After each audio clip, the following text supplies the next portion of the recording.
جنت کا معاملہ تو یہ ہے کہ خدا رب الجلال یہ کہہ رہا ہے کہ وَلَنَبْلُوَنَّكُمْ بِشَيْءٍ مِّنَ الْخَوْفِ وَالْجُوعِ وَنَقْصٍ مِّنَ الْأَمْوَالِ وَالْأَنفُسِ وَالثَّمَرَاتِ۔ اللہ تبارک و تعالیٰ آزمائے گا۔ آزمانا رب کائنات کی سنت ہے، بغیر آزمانے کے رب کائنات کسی کو جنت نہیں دیتا۔ رب کائنات اس بدر کے میدان کے اندر بھی مومنین کو آزما رہا ہے۔ ان مومنین کو آزما رہا ہے کہ جن کے پیٹھوں کے اوپر قمیص تک موجود نہیں ہے، جن کے جسموں کو ڈھانپنے کے لیے ان کے پاس سرہیں موجود نہیں ہیں،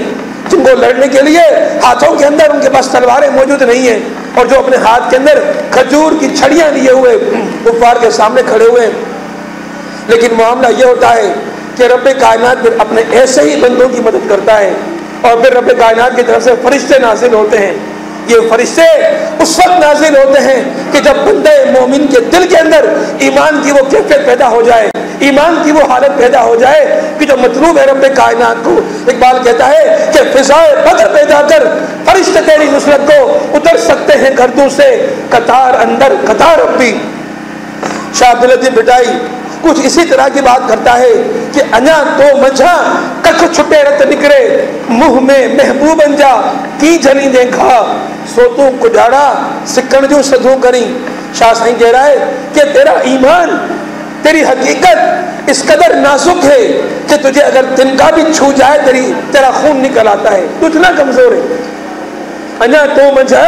ککھ چھٹے رت نکرے منہ میں محبوب انجا کی جھلیندیں کھا سوتوں کجاڑا سکن جو سدھو کری۔ اگر تو جنت کی آرزو رکھتا ہے تو تجھے اپنے آپ کو پختہ کرنا ہوگا۔ تو اگر اب جنت کی آرزو کرتا ہے تو ایمان کے معیار پہ آنا ہوگا۔ تو اگر جنت کی آرزو کرتا ہے تو بدر کے صحابہ جیسا ایمان لانا ہوگا۔ وہ فضا اپنے سینوں کے اندر بسانی ہوگی، وہ کیفیت اپنے جسموں پہ طاری کرنی ہوگی۔ ایمان کی وہ حلاوت جب تمہیں نصیب ہوگی تو خدا کے فرشتے تمہارے مدد کو آئیں گے۔ شاہ تو عجیب و غریب انداز اختیار کرتا ہے۔ کبھی کبھی ہم سوچتے ہیں کہ شاہ کیسی باتیں کر جاتا ہے۔ میں نے شاہ سائیں کو پڑھا، میں حیران رہ گیا۔ شاہ عبداللطیف بٹائی ایک عورت کو گا رہا ہے، اور وہ عورت وہ ہے کہ جس نے شادی کے باوجود کسی مرد سے دوستی کی ہوئی ہے، اس کے عشق میں گرفتار ہے، اور پھر کیفیت یہ ہے کہ رات کو چوری چھپے وہ اپنے گھر سے نکلتی ہے، اپنے عاشق سے ملنے جاتی ہے۔ شاہ اسے گا رہا ہے۔ میں نے سوچا کہ نہیں، سندھ کی سرزمین میں ایسی عورت کو قاری کہا جاتا ہے، اور سندھ کی سرزمین میں کبھی ایسی عورت کو گایا نہیں ہے۔ پھر شاہ کیوں گا رہا ہے اس کو؟ میں نے محسوس کیا کہ شاہ تو اس لیے گا رہا ہے کہ اس عورت نے کسی انسان کی محبت کے اندر جو اقدامات کیے ہیں، شاہ کہہ رہا ہے کہ ایک عورت نے ایک مرد کی محبت کے اندر گرفتار ہو کر اگر یہ اقدامات کیے ہیں تو اے بندے مومن، تو نے رب کی محبت میں کیا اقدامات کیے ہیں۔ شاہ کہتا ہے سارے صحرات میں جا گھرے وسنے می، سردیوں کی وہ راتیں جن میں پارا گرتا ہے، سارے صحرات میں جا گھرے جو داخل ہوتی ہے دریا کے اندر، وسنے می برسات کے اندر، برستی برسات کے اندر دریا کے اندر داخل ہو رہی ہے۔ سارے صحرات میں جا گھرے وسنے می ہلو تو پچھو تے سونی کھاں جا کر جانے نہیں۔ چلیے چل کے اس سونی سے سیکھتے ہیں کہ عشق کیسے کیا جاتا ہے، عشق کے انداز کیا ہوتے ہیں، محبت کے انداز کیا ہوتے ہیں۔ جیکھے راتوں لی مہاری من میں، جس کو دن اور رات بس ایک ہی فکر لاحق ہے کہ میرا محبوب اور میرا محبوب۔ تو تم تو وہ ہو کہ جو کہتے ہو کہ لا الہ الا اللہ اور محمد الرسول اللہ، کہ جن کے بارے میں رب یہ کہتا ہے کہ والذین آمنوا اشد حبا للہ، جو مجھ پر ایمان لے کر آتے ہیں وہ مجھ سے شدید محبت کرتے ہیں۔ مرد کی محبت میں عورت یہ سب کچھ کر سکتی ہے، تو رب کی محبت میں میرے بندو بتاؤ کہ تم کیا کرتے پھر رہے ہو؟ تم نے اپنے آپ کو رب کی محبت کے اندر کتنا پریشان کیا ہے، کتنا ہلکان کیا ہے۔ تو رب کائنات اپنے بندوں سے یہی آزمائش کرتا ہے، یہی باتیں پوچھتا ہے، یہی معاملات کرتا ہے، اور پھر معاملہ یہ ہے کہ ایمان کی اس حقیقت کو جو چکھ لیتے ہیں، جو اس محبت کے معیار کو پا لیتے ہیں، جو اس محبت کی حقیقت تک پہنچ جاتے ہیں، جو رب کی اس محبت کے اندر اس معرفت کو حاصل کر لیتے ہیں، ان کا معاملہ بالکل مختلف ہوتا ہے۔ ان کا معاملہ تو یہ ہوتا ہے کہ جب وہ صحابی رسول ہیں جو ابھی مسلمان اسی موقع پر ہوئے ہیں کہ جب وہ جنگ کے میدان کے اندر پہنچے ہیں، ان کی محبت تو اپنے تجزات بھائی سے تھی۔ تجزات بھائی مسلمان ہو گیا تھا، خود ابھی مسلمان نہیں ہوئے تھے، شیر و شکار کے شوقین تھے، شکار کے لیے گئے ہوئے تھے، کئی دنوں کے بعد جب شکار سے پلٹے اور گھر میں آئے، اپنے چچا جاد بھائی کا پوچھا کہ میرے چچا جاد بھائی کا حال کیا ہے، وہ کہاں ہے، وہ کیسا ہے؟ تو بتایا گیا کہ وہ تو مدینے سے گیا ہوا ہے اور بدر کے میدان پر پہنچا ہوا ہے، اور بدر کے اس میدان میں ایک لشکر آیا ہوا ہے، آج ان کا مقابلہ ہے۔ کہا لشکروں کی کیفیت کیا ہے؟ کہا کہ اس طرف 313 ہیں، اس طرف 1000 ہیں، اس طرف ساز و سامان سے لیس ہے، اس طرف بے سر و سامانی ہے۔ کہا کہ میرا جداد بھائی تو مارا جائے گا، بس یہ سوچ کے تلوار اٹھائیے اور گھر سے نکل کر کھڑے ہو گئے کہ اپنے جداد بھائی کی مدد کے لیے بھی جا رہا ہوں، لیکن راستے میں سوچتے ہوئے جا رہے ہیں کہ محبت مجھے اپنے جداد بھائی سے ہے، محبت اس سے بھی مجھ سے تھی، لیکن یہ آج کیا معاملہ ہے کہ وہ کون سی محبت ہے کہ جو اس کے دل میں غالب آ گئی ہے، کہ جس محبت کو پانے کے لیے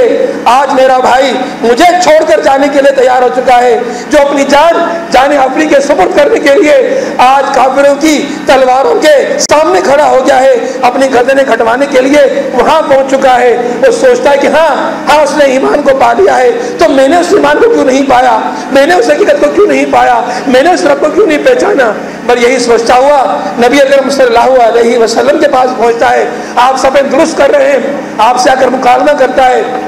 اور اگر پوچھتا ہے یا رسول خدا اگر میں آج اس کیفیت کے اندر اسلام قبول کر لوں بتائیں مجھے کیا ملے گا؟ تو رب کائنات نے پیارے پیغمبر نے میرے محمد کے ذریعے سے اس کو جو بات کہلوائی وہ یہی بات تھی کہ ولا تہنوا ولا تحزنوا وانتم الاعلون ان کنتم مؤمنین، تم فائز ہو جاؤ گے، تم فائز المرتبت ہو جاؤ گے، تمہارا چوتھا کے اندر نام لکھا جائے گا، تم جنت کے اندر داخل کر دیے جاؤ گے، تمہاری گردن کٹے گی، تم رب کائنات کے اس قرب کو حاصل کر لو گے، اس کے مہر کو حاصل کر لو گے، اس کی وفا کو حاصل کر لو گے، اس کے انعامات کو حاصل کر لو گے، اس کے جنتوں کو حاصل کر لو گے۔ بس یہی سوچ کر وہ صحابی جب یہ بات سنتے ہیں کھجوریں کھا رہے ہوتے ہیں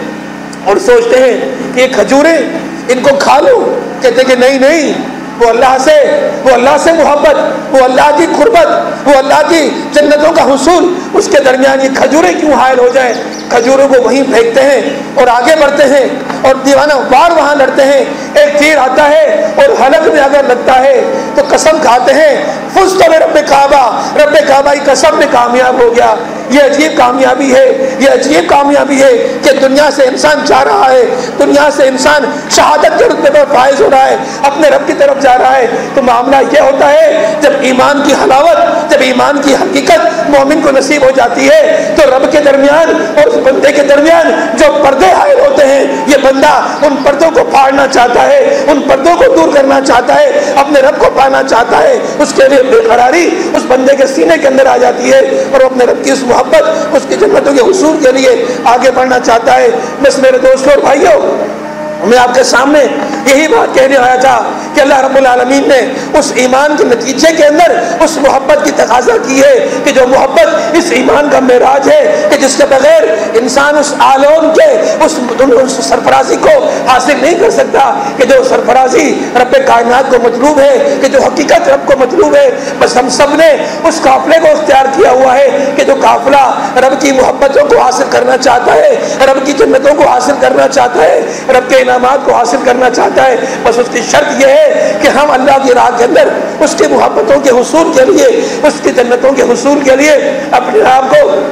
اللہ کی راہ میں کھپانے کے لیے تیار ہو جائیں، اپنے قدموں کو رب کی راہ کے اندر گرد آلود کرنے کے لیے تیار ہو جائیں، اپنی زندگیوں کو، اپنی جانوں کو رب کی بارگاہ میں قربان کرنے کے لیے تیار ہو جائیں۔ اللہ کے دین کی جدوجہد، اس کی دین کی سرفرازی اور شہادت کے رتبوں کو فائز ہونے کی آرزوئیں اپنے دلوں کے اندر سنبھالیں، تو پھر ہماری زبانوں پر یہ بات آ جائے کہ جان دی ہوئی اسی کی تھی، حق تو یہ ہے کہ حق ادا نہ ہوا۔ بس میرے دوستو، اقبال نے